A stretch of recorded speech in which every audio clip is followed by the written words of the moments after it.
There it is. Welcome back, Brendan. We missed you last week. Yep, I'm really sorry that I couldn't have made it. But it was a really good episode. We had Christian and Devin and Jordy. They Don't did forget a really Simi. good job. Sleep Simi was there. Simi was there. The Sleep Simi from episode 0, which we all unanimously Long agreed time listeners. was a horrible episode that a certain producer by the name of Dylan still wants to change and get rid of. Dylan complains on a weekly basis about it. All right, we're here, guys. We watched episodes 80 to 83, and here's your summary. This week, Luffy receives a lesson in humility, learning to bow to both human and hiking bear kind alike. Maybe we've got some character progression here. But our goofy captain will then take off to the top of a mountain with Nami and Sanji in tow to see a witch doctor, which is apparently the only doctor in the entire land. We learned that Whoooole, you remember that guy that we punched off the boat earlier? He's the former king of this land, and apparently was a real shitty one, who abandoned this land under the threat of a pirate by the name of Blackbeard. But Whoooole will make his return to the kingdom because that definitely wasn't foreshadowed at all. We play Ring Around the Rosie with said witch doctor Kureha, and what remains of our crew here in Bighorn, along with Dalton-san, who is apparently part bull, as we learn about this new type of devil fruit. Meanwhile, on the mountain, Luffy and Sanji will run into their own problems with a large family of murder bunnies rocking the slopes of the mountain. And just when you think we're all done, Luffy's got a long rock climbing journey on his hands with his own bare hands and feet. But most importantly, we've got Zoro chasing those sweet, sweet almighty gains. How many exactly will he catch? I don't know. What other animals will people turn into? Brendan knows. Who is Best Boy Chopper, though? And where can I get that sweet-ass hat? Find out next week on the podcast. I just want to say that the script there has a question mark at the end of that last one, so find out next week on the podcast? Question You're right. mark. He bailed on his own joke. I saw it. I was like, is he going to do it?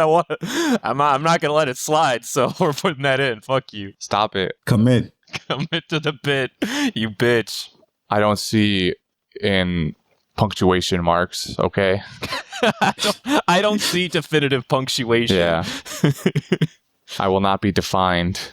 I will not be defined. Exclamation points, periods, commas. It's all the Ellipses, same to me. Everything's the same. He orders his food with questions. Yes. Only and backwards. He goes to a McDonald's. He's like, can I get a number 5 with cheese? Sir, this is Pizza Hut. Also, what are you doing in my home? Oh my god. I'm sorry, that was a tangent. Where the fuck are we? What are we doing again? We're talking about Berserk, right? That was our tangent last week. What anime tangent can we go on this week? So, we Animorphs now, baby. Yeah, we are, dude. That was a jarring transformation. I forgot everything about that scene. I did too. Low key. So obviously, because I've seen this so many times, I just want to point out that, okay, so Zoan types, and it was name dropped, at least in the dub, so I don't know if you guys... It was in the sub too. Okay, good. So Zoan type. Zoan type is just the devil fruit where you transform into animals, and there are some weird fucking Zoan types out there. But for the most part, like, you don't get to see good animation for any of these transformations, like, at all throughout the series. You get to see them, like, you know, transform into some cool, like, beasties, and maybe like some combinations between like their normal form and their beastie form. But I love that scene with Dalton, like, driving towards Baraga or wherever the fuck it was, you know, riding his horse, like, slowly turning into the ox form, and then it's just like, I'm a beat him, man. He's like turning into a werewolf, dude. Yeah. It's sick. It's very reminiscent of like an 80s transformation from a movie. He said, "This horse is too slow. Let me turn it to an animal real quick." That was the other thing that I was like, this man literally was like, he was on his way over to the town as it was on, If it wasn't such a serious scene, I feel like it would have been really funny if you had like the horse flare its nostrils and get like really pissed off too and like start racing him. I mean, I don't know if like, if anyone else noticed, but I definitely saw that horse, like after he jumped off, the horse was like, nay, and then just kind of stopped in he his gets tracks. upset. He was pissed. But I feel like it'd have been funny if you took it as a challenge, like, oh, you think you faster, huh? Yeah, they just start racing like Usopp and Kadu were last week or whatever. you got the horses catching up to Dalton, like, dude, I thought we were bros. What the fuck? We had a good thing going. We had a good thing going over here. So Zoans. Fucking killing me.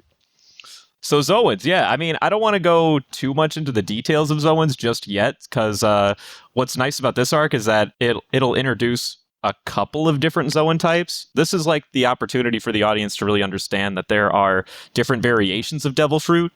And so now we have a actual name for one kind of devil fruit. Anyone who can transform into an animal is a Zoan type devil fruit. So that begs the other question, what are the other predominant types, and what do characters like Luffy have? What is it that characters like Wapol has? What does the characters like Buggy have? And hopefully that'll come relatively soon. I think we actually learn of all of the types within the next like 20 chapter or 20 episodes or something like that. So we'll return to it, I think. And the next couple episodes are going to be a lot of fun for Zoan lovers out there, because we got a boy who you know and love. We got best boy. We got best boy. The goon. I won't say his name. Unless His name's Chopper, right? I'm not stopping this. You know. Shit. He's the dude with the sweet pink hat, dude. I love the shit out of that hat. And anyone who watches or reads the super later stuff, you know as well as everybody else, that hat just hits different. That hat hits different. It's a pretty good hat. It's a pretty fucking good hat. As far as his character design, he has the Pikachu effect, where he's a bit clunky and chubby in the beginning of his character, and then later on they slimify him. Oh, do you mean like later chapters? Yeah, later parts of the show or chapters, they make him like skinny, sort of. Still round, but slim. Maybe like in his chibi form, where you see at the end of 83, he's chunky, but like the other forms, they're beefcakes. No, yeah, they're beefcakes because they're meant to be. But yeah, I'm talking about the little one. Yeah, they go pretty hard on the Pikachu effect, because they want to sell Chopper as like a mascot cuteness or whatever. He's out here just trying to slay hearts and sell toys, dude. And it works. I respect it. I'm there. It works. It worked. I haven't bought a Chopper toy yet, but if I had one, I would be sad. It's crazy how he's both Pikachu and Geodude. That's because he gets buff. That's an interesting. Can you expand on that? I would like to hear which one's the Pokemon with the 4 hands? I don't know that guy's name. Oh, that's Machamp. I was like, what are you? He's not a float. He doesn't float. Yeah. Does he? Is it the color? Like, I mean, I guess sure. It'd be more like a Machoke though, because Machoke's still ripped, but he doesn't have 4 arms. He's still just a normal dude. Welcome to the Pokecast, everybody. We found it. We got our new anime for the week. We got the anime tie-in. There it is, Pokemon. We have one every week. There's something. I feel like it's good. Most of the time it ends up being Berserk because Devin exists, but yeah, this is fat. Well, I mean, to be fair, I want to say only 2 or 3 episodes have had Berserk stuff in it, but but speaking of Pokemon though, how about those rabbits? Those murder rabbits, dude. That little bunny went to his older bro and was like, "Yo, big bro, they bullied me. I need help." And he called up the entire squad, and then the squad, and the squad. They were rolling so deep, dude. I love every scene that they're coming into, because they literally pop up like daisies, right? They're literally just shoop, shoop, the background's panning, and then another one. Another one. That being said, the scene before that where they're just dodging the one little one is pretty fucking class. I love that scene so much. Oh yeah, dude, for sure. Where they're just duck dip, dodging and weaving in this little thing. That whole excursion had like one of my favorite stupid little bits between them too. I know. Like, similarly to when Luffy and Zoro were just like, fucking dueling while the two idiot Mr. Five and Miss Valentine or whatever was there. Sanji and Luffy are just having a conversation and they're just talking about stupid shit. Yeah. They're talking, like Luffy's like, dude, did you know that people who live in snow islands, they never go to sleep because if they do, they'll die because the cold will kill them. God damn it. And then Sanji's like, yeah, that's the stupidest thing I ever heard, but did you know? And I don't remember what he said. Something about rubbing skin. Yeah, he said women have the smoothest skin because they're constantly rubbing it for warmth. Yeah, but then Luffy was like, no, you're an idiot. What that makes even less sense than my thing. It's just like, no, both of you are extremely fucking morons. Stupid. You're both fucking dumb. We get a bit later with Vivi, which is one of my weekly quotes here, where it's the other two goons, Usopp and Zoro, where Usopp's going, why are you running around naked, Zoro? And Zoro's like, I was training. I got lost. Lend me that coat real quick. It's cold. Zoro also does that thing when he rolls up on Correa too. He's like, why you got your belly showing, old hag? And he's just sitting there like shivering in the cold because he has no shirt on.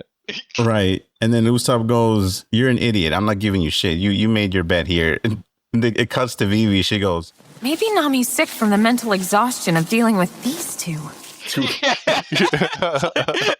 Maybe Nami's actually not that sick. She's just actually exhausted. Vivi has slotted into this crew so seamlessly. It's hilarious. Absolutely, dude. I love that. I love when people who spend extended amounts of time slowly but surely grow to just become one with the stupid. It's great. I love it. And also, Karu might be drowning. Who knows? Yeah, they never show him. Where was Karu?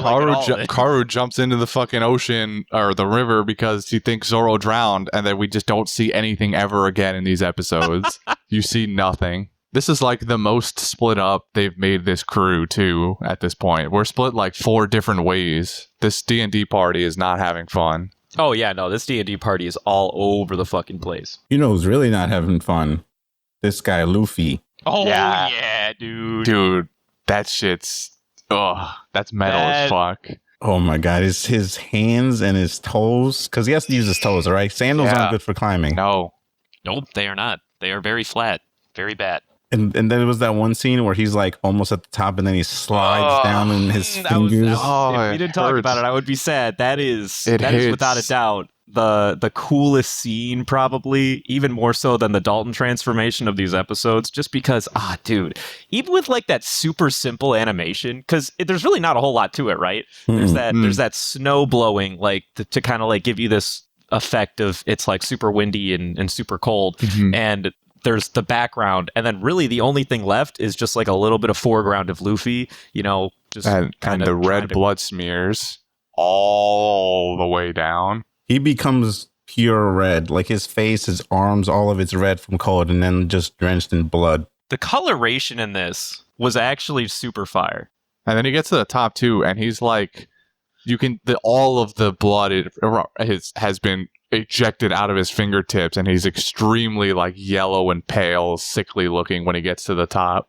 Yeah, dude. I'm glad you noticed that too, because that was exactly what I thought when I saw him get to the top. Like they really hammer home, besides the bloody fingers and toes, like what a fucking struggle that was. And it was so and he gets up too. Quick. Yeah. He gets up there like an animal too. Like, it's excruciating watching him, but the actual time he took to get up there, I mean, it wasn't that long, really. It's still daylight out. I'm just saying, if this is Dragon Ball Z, that dude would probably have been climbing up that mountain for like 3 episodes. Oh, yeah, absolutely. No, but this is One Piece, so this is 10 episodes. Well, no, but see, One Piece, they would drag out a specific event. That's fair. Okay, they're going back here a bit. The rabbits, right? When the real Big Bro rabbits came in and Luffy and Sanji sort of whooped them afterwards. And then they keep coming back, and then they make an avalanche. This avalanche, dude, is like the antithesis of the entire second half of these episodes. It just causes so much chaos. It causes the Dalton to be buried in it. Usopp and Vivi finding Zoro. Question though, do they redeem themselves by taking care of Whoooole long enough for Luffy to get up the mountain. They do. They came back. This is a real shonen. All right. The enemy became a friend in the very next scene. The enemy of your enemy became your friend. That's how shonens work. Abso-fucking-lutely. That reminds me, I also want to point out that for any long-standing audience member, this is also a good little tidbit for Luffy, who a lot of people would feel like or say he has another like minor secret ability to just make everyone fucking like him, you know, with the exception of Buggy, but that's because Buggy's going to be the future Pirate King. But pretty much everyone that comes across Luffy eventually starts rooting for the guy. Like with Zeph or with, you know, the fucking townspeople at Kokoyashi and all those other motherfuckers. For the most part, he's really good at making friends, which is always a lot of fun. So, you know, they even said it in this episode when the bunnies, they were talking about how the rabbits were, you know, these like feral creatures nobody talks with, or nobody can like, you know, become friends with them. And then Luffy's like, bet I pick Bunny out of snow. He is grown now. Baby Bunny is trying to get his father Bunny out of snow. I'm going to pick him up real quick. Here you go, Bunny. You're all set. And he does this while carrying the other two as well. With one hand, without even with no struggle. He just go whoop. It was like pulling a shovel out of some sand or something. It's really amazing because to get a visual representation here, imagine a stringy spaghetti man, and then when he pulls up the bunny, one arm is brolic and the rest of him still spaghetti. See, I want to say I didn't even notice that the arm was really that brawly. You know what it was? As soon as he picked him up, he still stayed stringy, but the artists or like the animators made very careful attention to give him like one very prominent vein right on his bicep to demonstrate this man's strength. And then there was that other creature that was on the mountain, the bowing bears, the hiking bears. Oh yeah, the hiking we see bears. them one time. It's just this throwaway gag, and then they bow to the giant woman 3 times in this episode. I thought that was so fucking weird too, because you're right. It was like there was one bear that they bowed to, and like they were like, "Oh, okay, yes, we must bow to all of the big bears." Pimp walking down the mountain with a pickaxe. Shout out hiking bears. Shout out to the hiking bears. All right. So there's a new ending, and I dig it. There was. I dig it. Absolutely dig it. It was pretty good. This is the 5th one, and we've only had 2 openings. Kind of disappointing. Waiting for that 3rd one. It's coming in eventually. One day. We're in season 3, but not a 3rd opening. The problem with the opener, we'll have to like talk about it too. The opener kind of spoils something when you get like when it starts, because it starts before a certain major event happens, like by about 15 episodes or something stupid like that. So we should consider not watching the opening when that gets there. Go home. For a certain listener of ours in this. This is the artist's intention. They made it. We watch it. Man, that ain't fair. I don't know if I abide by that. It was really weird too, because a lot of people still talk about it to this day, like, yo, I just started watching One Piece and I didn't realize this, because like they would like show it to like their friends or their kids or something and be like, did the opener always spoil that? And everyone's like, yep, yes it does. Yeah. It would be cool if they had that opener and then like when a certain thing happens they included the part that was the spoiler. That would be fine, but they need to go find that opening. I forget what you're talking about, but just look up OP3. You'll know it the second you see it. Speaking of music here, Zoro takes down a bunch of goons, right? Wappo's men he left behind. Oh, yeah. And then there's that sweet guitar riff, dude. Because he's like, I'm cold. Let me go get this man's jacket. And he beats up everybody up real quick. And then there's a really random guitar riff. What a shame. Already over? Well, that was disappointing, wasn't it? The moment goes from like 6 to like an 11 real quick. I know. I put that in my notes too. I was like, sweet guitar riff. It's the last thing on my note sheet. Just sweet riff, dude. Like, what? Where did this come from? Yo, low key though, there's a lot of really good music and a lot of really good scenery in these episodes that I was digging. We got to hear the theme song to your boy Chopper for the first time, which is like a super nice pretty good. Yeah, it slaps. I mean, it's not like a bop, but it slaps. You know what I mean? That's a flute, right? It's got its own thing. Yeah. It's the flute. It's the flute. Pretty good. Another thing. Talk about Dr. Kureha, my dude. Mm-hmm. The old hag. At least I'm pretty sure it's Kureha. That's what the dub calls her, so I always called her Kureha. I'm just gonna call her Dr. K. Dr. K. I'm okay with old Dr. hag. The old like everybody hag. else. She's too cool though. I don't care what you say. 139, not 40. She's in her young 130.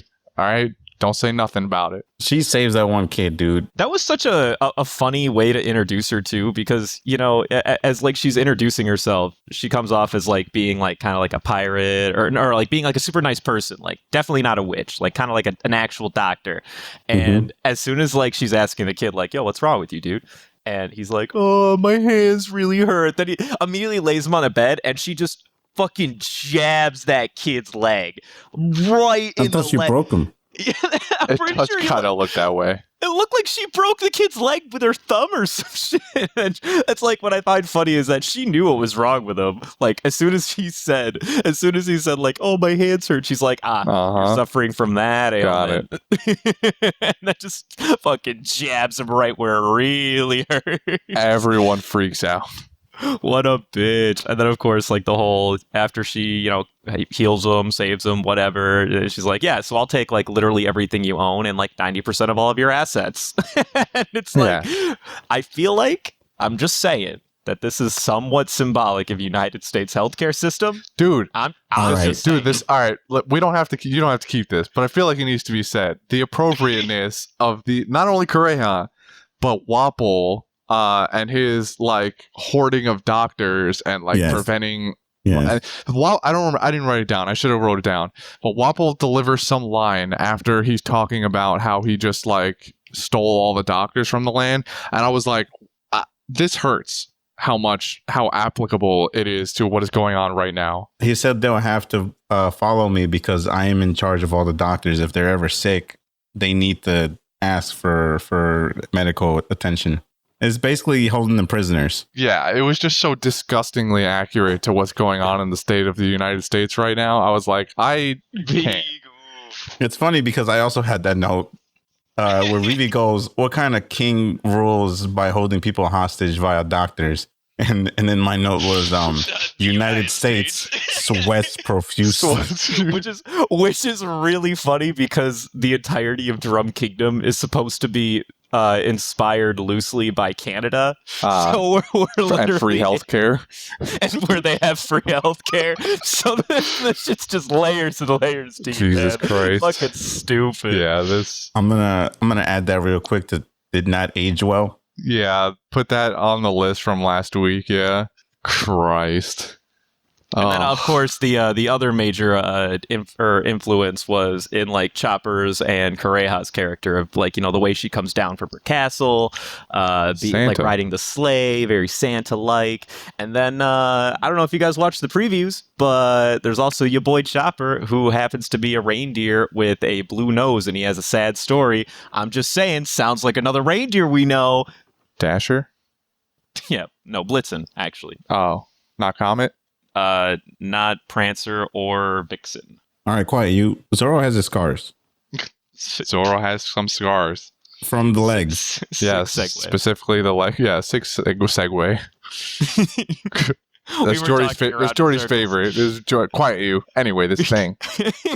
that's him cutting off so that he could tell future me, cut the rest of this shit out. All right, now here's a new good topping. Future me? What do you mean? Dylan edits this. Sorry, Dylan. Yeah, that's Dylan.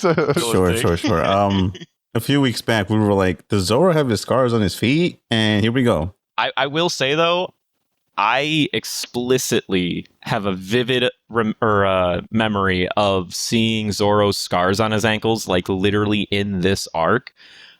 I'm not going to say that they go away, but I'm kind of sure they're going to go away because I don't have as vivid of a memory of like later episodes as I do right now looking at Zoro doing his fucking workout regimen and with his fucking scars on his ankles. So I'm just saying I think they might go away after. Like, I do enjoy when shows do this, when they have like major moments and major injuries, and then those injuries carry on throughout the rest of the series. And from a new perspective, someone coming in and not knowing the character, they see that image, they go, oh, that's the character design.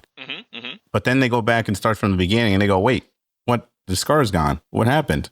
I mean, at least he always keeps the chest scar, which is like the most important one. But I mean, it's not like cutting through his ankles wasn't exactly canon. And I don't know. I'm hoping I'm wrong, but I'm pretty sure those scars do go away. I think a more modern version of that would be Deku's hands in Hero. Yeah. Where in the beginning he has like simple hands, and then later on in the series we just see a bunch of scars on his hands. Like battle scarred, battered. And they make it a point of keeping those scars there.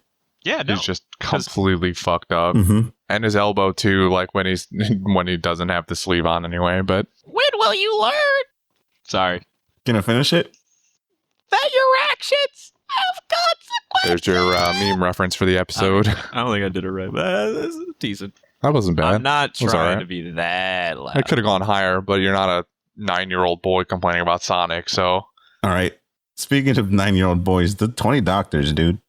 Wait, that's another seamless segue from your another host. fantastic don't worry seamless about it. segue from your host. 2 for 2. No, yeah, the EC20 group. They have it's a real weird segment because they just like pop up out of nowhere when Wapple's complaining about being about to die. So like the whole thing with the doctors, I mean, like I definitely feel for like what, you know, Oda was trying to go for here to like give, you know, the audience like a sense of like why this man is a tyrant, but it is just comical the way they introduced the idea that he was the one wielding all of the doctors, right? Like, dude, they literally come out like Oompa Loompas out of nowhere, like, all right, time to do surgery, surgery the man, and then they just like pound him with a few hammers. He wakes up, he's like, oh, dude, I'm all better. I thought I was gonna die. Like, I mean, I know this is a comedy, but I'm gonna channel my inner Devin really quick right now, and I'm like, you are trying to give your audience a sense of like despair, And this is what they come up with. And this is it. This is how you display it to me. Not even You like give me taxing this. your people to death. Yeah. This is what you went with. This is how you give it to me. I mean, I'm not even like against the doctor thing. Like, I can kind of see that angle. Would it have been cooler if they had shown it being like a mercenary doctor and they only do things for money? I feel like anything would have been better, really. Another funny thing, Luffy saves the bunny, right? Yes. And then the episode cuts, and then we get another episode. And then in that episode, we get a flashback to that same scene of him saving the bunny. And it wasn't like a 2-second flashback. They showed the whole scene again. Another thing that I wish we had Devin for, because I know that man would have had so much to say about that whole thing. It was stupid. I don't know why they did it. I wasn't going to complain about it here because it's whatever, but I get why they did it. This is a weekly show, so people might have forgotten, and they were like, "Got to make sure," or they were padding for time. Yeah, no, that's what happened. They wanted to pad for time. All right, but I'll be honest, guys. I really, really want to get a Devin opinion out here. I know that he's not with us today, but I have an idea. All right, hear me out. If we shit talk Berserk for a second, all right, let me just try right now. Kirito from Sword Art Online is the best black swordsman out there. Take that back. You have 30 seconds. Devin, Guts is the best black swordsman out there. He is the true black swordsman. I please take the gun away, Devin. That's what I fucking thought. oh boy. You see, guys, it worked. He's here. Yeah, that happens. She's here finally. Knowing the person, I don't know if that's a real gun or not. Oh, it's real. It's definitely real. Golly, I wasn't even expecting the gun, man. I overestimated my power. I told you it was going to be good. Welcome to the midway point of this podcast. Yeah, in case this is very abruptly confusing, we had some technical difficulties. We seem to have lost recordings of sorts. This is a few days after, and we have the other goon with us. I'm not camping anymore. It was awful. All right, but since we're here now, let's continue the discussion. Yeah, It's definitely not 4 days later. Definitely not 4 days later. All right. I believe we left off with some Blackbeard talk. yeah, we were gonna discuss Blackbeard. Blackbeard, the dude who defeated a couple islands of goons. Yes, sir. With only 5 of his own goons. Right, but I mean, like, and I all I'm saying is, as cool as that is, as it sounds, first of all, we got Blackbeard, who's like a real pirate who's named in the series now. And he took the island with his 5 goons. But all I'm saying is, excluding Dalton, that island militaristically ain't really worth a whole lot of shit. All right, like, yeah, maybe he like laid siege to everything when Whoooole was still there, but all those goons are getting their shit kicked out of by all the Straw Hat guys, so they're probably on par with any of our fucking heroes. What if they killed all the good warriors? I'm more concerned and curious about the fact of what did they take? They took the sunshine. They came in, they just wanted to be dicks for a little while, and then they were like, yeah, that was cool. here's endless winter, bye. They wanted to see if they could do it, and they could. Yeah. They were just like testing the waters. They were like, you know what? We're in a brand new area with our new island. Let's overthrow this fucking king for shits and gigs. Because I'm Blackbeard and we're the Blackbeard pirates. What if this was like an initiation challenge and they didn't start with 5 people? It started with like 30, and then they had a battle royale, but the kingdom saw it as an invasion. Oh my god. And by the end of it, only 5 stood, and they were like, those are the 5 that killed everybody. The layers, dude. I hate you so much right now, Jordy. I hate you so much. You know where I'm coming from with this, too. I know where you're coming from with this. Oh, great. More inside jokes. All right. So, remember that filler character you were mad about? Remember that? Which one? The Whoooole? Oh, yeah. Any thoughts on Whoooole? I still think he's dumb. I mean, that's fine. I still think he's a throwaway. I still feel like he's throwaway. Complete throwaway. Yeah. Like, I feel like nothing has changed, in my opinion. I mean, to be fair, there's still not a lot of Whoooole in these couple episodes, besides the fact that he brags about stealing all the doctors because he's back now. Don't even get me started on those goddamn doctors. and we won't, because we did that already. We talked about it. Don't you worry. We did it on your behalf. The little guy, the little reindeer dude named Chopper. What are your opinions on him for how little you saw him? So is he just a normal deer with a magic hat on? I don't know, is he? Find out next week. Yeah, find out next week. I mean, that's honestly how I felt at the end of the episode where, you know, he just popped up and like he just ran by like being a little chicken shit. I was like, oh, he's heckin' cute. But at the same time, I'm just like, I want to know more why he's a little puss bitch. Like a little puss but bitch. Then you also remember the beefcake that he was in the other episode. For like 2 seconds. Okay, so without getting into specifics here and without really any gripes, give me your opinion on these last few episodes. I mean, I liked a lot of like the Luffy like arc. It felt kind of weird at first because I was like the snow bunnies, they were fucking hilarious. Like I'm just like remember seeing them like snowboarding down the mountain. I'm just going like, this is so dumb and so excessive, but I love it. They were relentless, man. They wouldn't stop. I don't know. I just like it was a very humorous set of episodes. Like Zoro doing his little bits of just going, I'm going to go swim, and to all of a sudden I'm fucking lost. To there's a lot of like things where I'm questioning like the whole ox fruit. Like now there's like animal fruit. Yeah. What?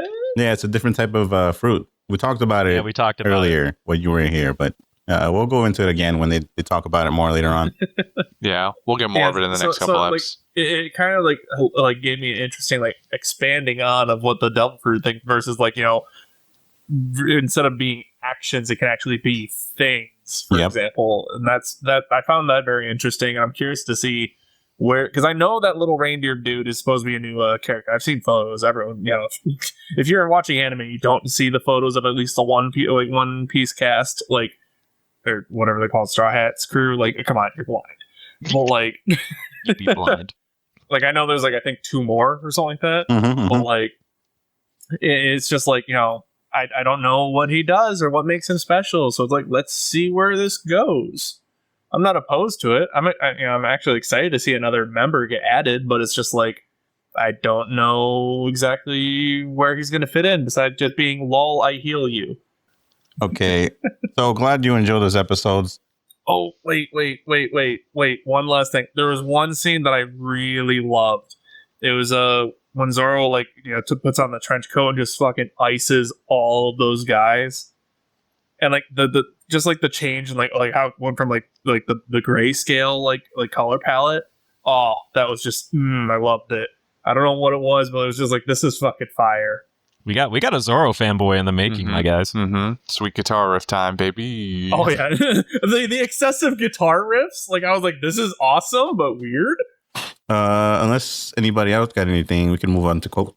I'm not gonna quote the whole fucking thing, but the whole bit from start to finish when Vivi and Usopp get out of the snow and she's like trying to wake his ass up, like keeping him from dying. He's like, just give me a few more minutes here, Vivi. I was in the middle of such a lovely dream. We were in a world far away from here, sitting in a field of flowers with a beautiful river flowing next to it. Oh, You're crossing over into the afterlife, Usopp! You need to he's like, no, you can't die out here. And then fucking beats the shit out of him until he gets all swollen up. And then they come across Zoro, and Zoro's out here. He's like, wait a minute.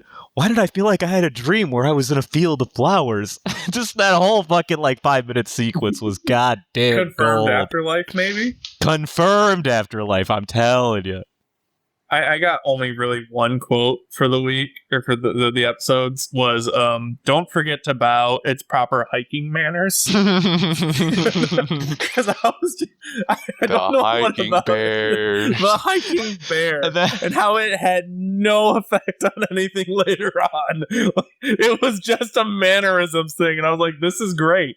Like, this is the silly I came for. It was a one-off, and then they revisited that fucking gag with that fat old lady 2 or 3 times. I had 2. One we've already really gone over. It's just Zoro giving Usopp the 30-second stare, and then his nose wiggles a little bit, and he goes, "Oh, it's you, Usopp. I had no idea. I didn't recognize you." My other quote is actually a lot more serious. It's at the beginning of episode 80. Vivi delivers this absolutely scathing line to Luffy. She goes, You are not fit to be the captain of this ship, Luffy. Not everything can be fixed by rushing to start a fight.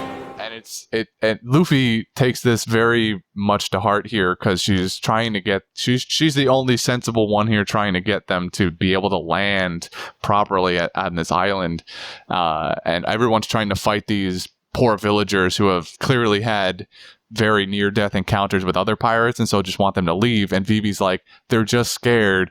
We need to take care of this quietly and not with our fists. And Luffy shows some actual character development in this way by taking it seriously, bending down and kneeling in front of them. They have the whole his hat falls off and he doesn't care because he's taking this extremely seriously now.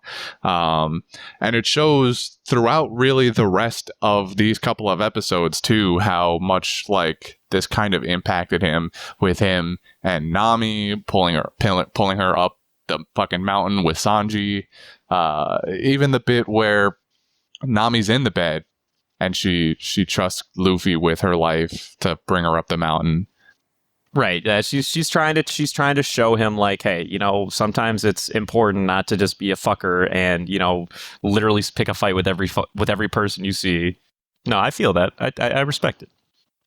Which goes directly into the Golden Ham nominee, and I'm just saying. The hiking bear. Absolutely not. Wow. Get out of here. Absolutely not. He was so charming. I'd rather give it to the bunnies for a meme than the hiking bear. Our serious nomination would probably be Luffy, right? Yeah. I'd say our only nomination. Oh god, yeah, definitely. Because I just remember, I was wincing when I saw him bleeding, while grinding across the. All that blood. Oh my god, seeing his nails crack and just seeing the blood. So good. We don't do this often, but this is one of those unanimous moments. Yeah. For hams.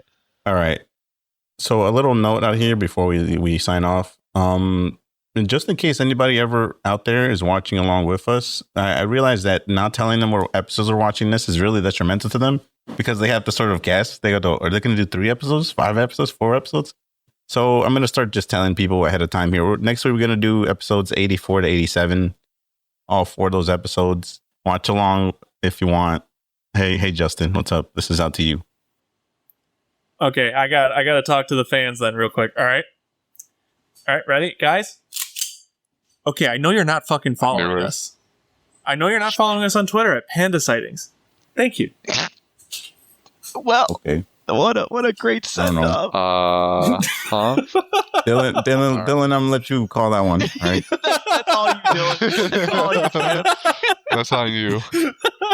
You decide.